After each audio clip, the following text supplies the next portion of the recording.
Bien, bonjour à tous. Vous avez bien sûr eu raison, Monsieur le Président, d'ouvrir notre séance d'aujourd'hui en demandant une minute de silence pour Strasbourg, son maire et ami Roland Ries, ses conseillers communaux et communautaires et sa population, durement atteint mardi soir. Notre groupe, comme vous tous, a une pensée en direction des victimes et de leurs familles, endeuillées à quelques jours maintenant des fêtes de Noël. Nous sommes, nous le savons, d'autant plus sensibles à ces événements qu'ils nous amènent immanquablement à nous rappeler la tragédie que nous avons nous-mêmes connue en 2012 et que nous ne pouvons effacer de nos mémoires. En tant que maires et élus municipaux, membres de cette Assemblée, nous partageons également votre colère de voir notre ville, capitale régionale, dégradée et quelquefois pillée par des casseurs et des vandales.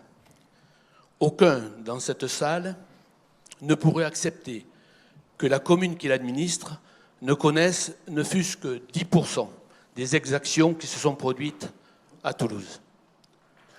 Nous formons le vœu que ces violences soient aujourd'hui derrière nous et que l'on puisse, dans les prochaines semaines, essayer de répondre aux principales demandes, le plus souvent justifiées, exprimées par quelques-uns, mais soutenues par une grande partie des Français. Dans ce grand débat qui va s'ouvrir, vous l'avez rappelé, l'État, et donc le gouvernement, a sans doute une responsabilité particulière. Si le président de la République et le gouvernement, par leur politique brutale et les transferts fiscaux qu'ils ont opérés en quelques mois, au détriment des plus faibles, ont allumé la mèche, nous pouvons tous ensemble partager que 40 ans de tentatives d'ajustement de notre pays aux règles de la mondialisation libérale se sont traduites ici comme ailleurs par une aggravation incontestable des iniquités sociales, fiscales et territoriales sur lesquelles nous devons maintenant revenir. Le gouvernement a donc, je le disais, une large part de responsabilité. Il aura malheureusement une fois de plus attendu que le mouvement de protestation embrase le pays, et c'est souvent le cas, ancien et nouveau monde réunis, pour que l'État accepte enfin de bouger. Suppression des augmentations des taxes sur le carburant, le gaz et l'électricité, augmentation du seuil pour l'augmentation de la CSG, première mesure sur le bas salaire, autant de mesures qualifiées malheureusement d'impossibles il y a peu. Mais mes chers collègues, cette question nous est également adressée. D'une part parce que notre image est aujourd'hui largement dégradée, même si elle l'est moins pour les élus locaux que nationaux. D'autre part parce que le sujet fiscal nous concerne tout autant que l'État.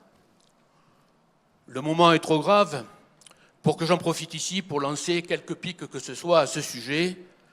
Ce serait pourtant facile, mais le temps viendra.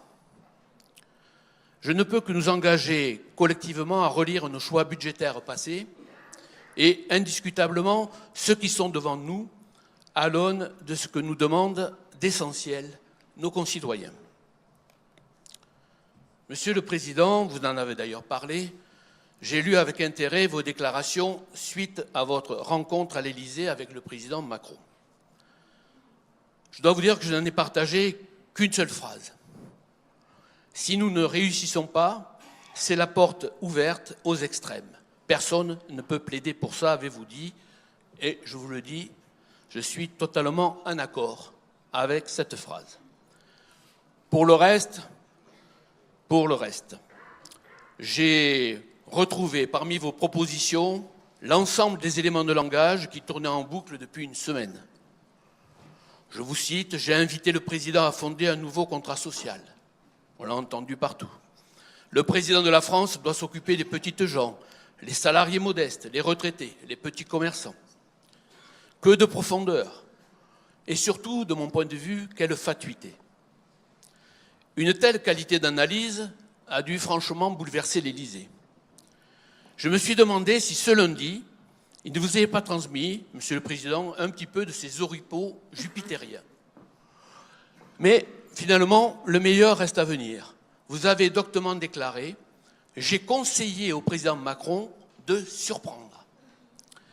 Alors là, vous parlez d'or. Si dans cette assemblée, il y en a un qui ne surprend jamais personne, c'est bien vous. D'ailleurs, notre débat de l'eau de tout à l'heure en sera la parfaite illustration. Vous vouliez une délégation de service public, vous aurez une délégation de service public. C'est quand même un peu cocasse qu'un homme aussi prévisible conseille l'inverse à un autre. Enfin, ce n'est pas si vrai que cela, finalement. Dans ce même article, vous vous faites le héros de mesures fortes. Je cite, « Rétablissement des APL, annulation de la hausse de la CSG, maintien des pensions de réversion, contribution fiscale payée par les plus riches, fléchée vers la transition énergétique. » J'aurais envie de dire au secours. Après avoir été centriste, puis républicain, avant d'être macroniste,